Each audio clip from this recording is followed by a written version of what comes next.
Hi friends, இன்றைக்கி செய்ய போகிற ஹெல்த்தி ரெசிபி உடம்புக்கு நல்ல குளிர்ச்சியை தரக்கூடிய கம்பு வச்சு தாங்க. கம்பு வச்சு ஒரு ஹெல்த்தியான ஒரு கம்பு அடை தோசை எப்படின்னு பார்க்கலாம். இதுக்கு நான் 1 கப்பு அளவுக்கு கம்பு எடுத்துக்கிறேங்க. நீங்கள் உங்கள்கிட்ட இருக்க கப்பில் எதில் வேணாலும் மெஷர் பண்ணி எடுத்துக்கலாம். அதே கப்புலையே 1/4 கப்பு அளவுக்கு கடலைப்பருப்பு, 1/4 கப்பு அளவுக்கு துவரம்பருப்பு எடுத்துக்கலாம்.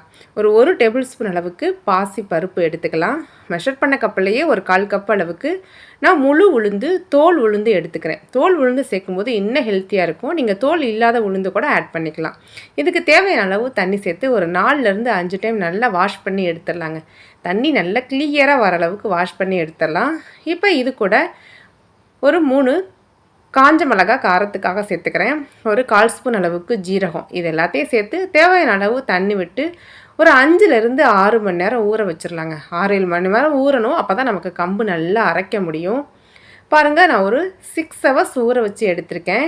எல்லாமே நல்லா ஊறி வந்துருச்சு. இப்போ இதை நம்ம மிக்சியில் தான் அரைக்க போகிறோம். இதை நம்ம எல்லாத்தையுமே மிக்சியில் ஆட் பண்ணிக்கலாம். இப்போ இது கூட ஒரு 5-6 பல் பூண்டு சேர்த்துக்கிறேங்க. நம்ம பருப்பு வகையெல்லாம் சேர்த்துக்கிறதுனால பூண்டு, இஞ்சி கண்டிப்பாக சேருங்க. ஒரு பெரிய திண்டு அளவுக்கு இஞ்சியும் சேர்த்து முடிஞ்ச அளவுக்கு ஃபைனாக அரைச்சிடலாங்க. நமக்கு இஞ்சி பூண்டுலாம் சேர்க்குறனால இந்த கேஸ்ட்ரிக் ப்ராப்ளம்லாம் வராது. இப்போ அரைச்ச எல்லாத்தையும் இந்த மாதிரி ஒரு மிக்சிங் பவுலுக்கு ஆட் பண்ணிக்கலாம். அந்த மிக்சியில் மட்டும் கொஞ்சமாக தண்ணி சேர்த்து அந்த தண்ணியையும் இது கூட சேர்த்துக்கலாங்க. இப்போ இது கூட கொஞ்சமாக மஞ்சள் தூள், இந்த மாவுக்கு தேவையான அளவு உப்பையும் ஆட் பண்ணிக்கலாம். ஒரு 1/2 ஸ்பூன் அளவுக்கு பெருங்காயம் ஆட் பண்ணிக்கலாம். பெருங்காயம் கண்டிப்பாக சேருங்க. வாசனை, டேஸ்ட் எல்லாமே நல்லாயிருக்கும். ஒரு பெரிய வெங்காயத்தை இந்த மாதிரி பொடி பொடியாக கட் பண்ணி சேர்த்துக்கிறேன். இது கூட ஒரு கொத்து கருவேப்பிலை, மல்லி இலை, கை நிறைய மல்லி இலை எல்லாத்தையும் நல்லா ஃபைனாக சாப் பண்ணிவிட்டு ஆட் பண்ணிக்கலாங்க. இதெல்லாத்தையும் சேர்த்து நல்லா ஒன்று சேர கலந்து எடுத்தோன்னா நம்மளோட இந்த கம்பு அடை தோசை மாவு சூப்பராக ரெடியாகி வந்துடுங்க. ரொம்ப அதிகமாக தண்ணி சேர்த்துறாதீங்க. கன்சிஸ்டன்சி இந்த அளவுக்கு இருக்கணும். இந்த மாவை நம்ம புளிக்கெல்லாம் வைக்க வேணாங்க.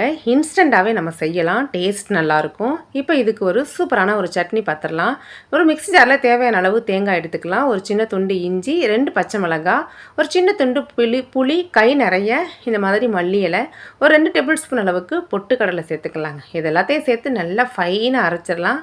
தேவையான அளவு உப்பு சேர்த்துக்கலாம். பாருங்கள், இந்த அளவுக்கு அரைச்சி நமக்கு தேவைப்பட்டுச்சுன்னா கொஞ்சமாக தாளிப்பு கொடுத்து எடுத்தோம் அப்படின்னா இந்த சூப்பரான தேங்காய் சட்னி ரெடிங்க. இப்போ நம்ம தோசை செய்ய ஸ்டார்ட் பண்ணிடலாம். இந்த மாவை நம்ம இன்ஸ்டண்ட்டாகவே செய்யலாங்க. புளிக்க வைக்கணுங்கிறதெல்லாம் இல்லை. சூடான தோசைக்கல் எடுத்து இந்த மாதிரி லைட்டாக ஸ்ப்ரெட் பண்ணி விட்டுலாம். கொஞ்சம் தடிமனாகவே ஸ்ப்ரெட் பண்ணிடலாம். நீங்கள் இதை தோசை மாதிரி கூட மெல்லிசாக ஊற்றலாங்க. நல்லா ஊற்ற வரும். எண்ணெய் விட்டு நல்லா 2 சைடும் திருப்பி விட்டு வேக வச்சு எடுத்தோன்னா இந்த ஹெல்த்தியான கம்பு அடை தோசை ரெடிங்க. நம்ம ரெடி பண்ண சட்னி கூட வச்சு சர்வ் பண்ணி பாருங்கள். டேஸ்ட்டு சூப்பராக இருக்கும். இப்போ அடிக்கிற வெயிலுக்கு நீங்கள் கம்புவை ஏதாவது ஒரு விதத்தில் நீங்கள் உங்கள் ஃபுட்டில் ஆட் பண்ணிக்கோங்க. நம்மளோட உடம்புக்கு நல்ல குளிர்ச்சியை தரக்கூடியது கம்புங்க. பைல்ஸுக்கெலாம் ரொம்ப ரொம்ப நல்லதுங்க. இந்த வெயில் காலத்தில் கண்டிப்பாக இந்த கம்பு அடை தோசை ரெசிப்பியை நீங்களும் ட்ரை பண்ணி பார்த்துட்டு கமெண்ட் பண்ணுங்கள். ஊற வச்சு மட்டும் எடுத்தால் போதும். ஈஸியாக செஞ்சிடலாம். நம்மளுக்கு புளிக்க வைக்கணும், கிரைண்டரில் அரைக்கணும் அப்படிங்கிறதெல்லாம் இல்லைங்க. கண்டிப்பாக இந்த கம்பு அடை தோசை ரெசிப்பியை ட்ரை பண்ணி பார்த்துட்டு மறக்காமல் கமெண்ட் பண்ணுங்கள். இது மாதிரி ஹெல்த்தி ரெசிபிஸுக்கு ஷீலா எர்னஸ்டோட ஹெல்த்தி குக்கிங் சேனலை மறக்காமல் சப்ஸ்கிரைப் பண்ணி சப்போர்ட் பண்ணுங்கள் ஃப்ரெண்ட்ஸ். தேங்க்ஸ் ஃபார் வாட்சிங்.